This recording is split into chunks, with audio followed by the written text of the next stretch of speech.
Extra depth on the Texas legislature, which is in session for the first time since the horrific shooting at the Cielo Vista Walmart that ended the lives of 23 people August 3rd, 2019.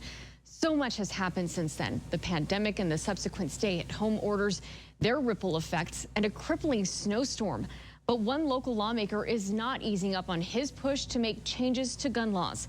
It's a story you'll see only on ABC 7.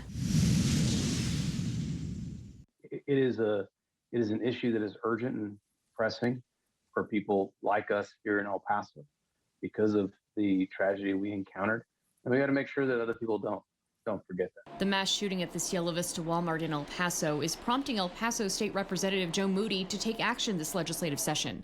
It's a wound that hasn't healed here yet. Moody has often pressed for a shift in how rifles are regulated. He told me he's pivoted his focus from where and which weapons should be allowed to who should be allowed access.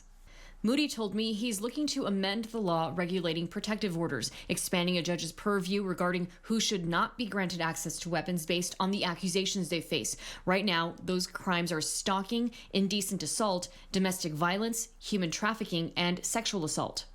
I'd like to see other types of crimes added to that protective order regime.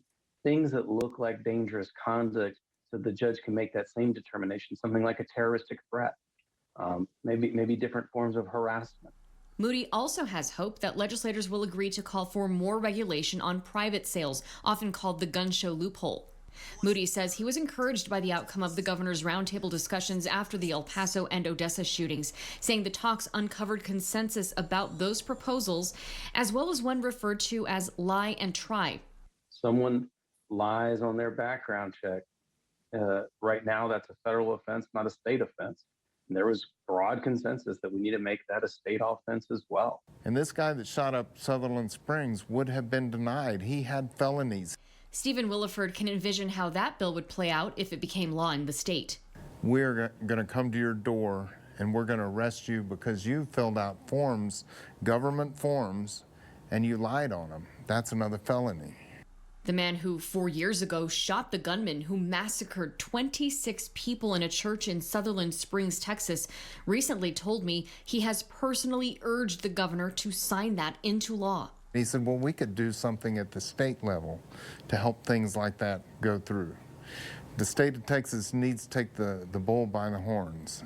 After years of little movement, there is finally some agreement between advocates for gun rights and advocates for gun reform.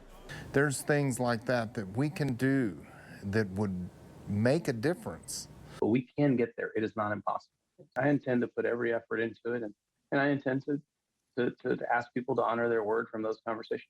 These are common sense. And at the end of the day, we are talking about saving lives. And meantime, the hero of Sutherland Springs now focuses on training churches to be ready for an active shooter situation. And Moody is also looking at laws to regulate safe storage as a way to deter gun-related suicide.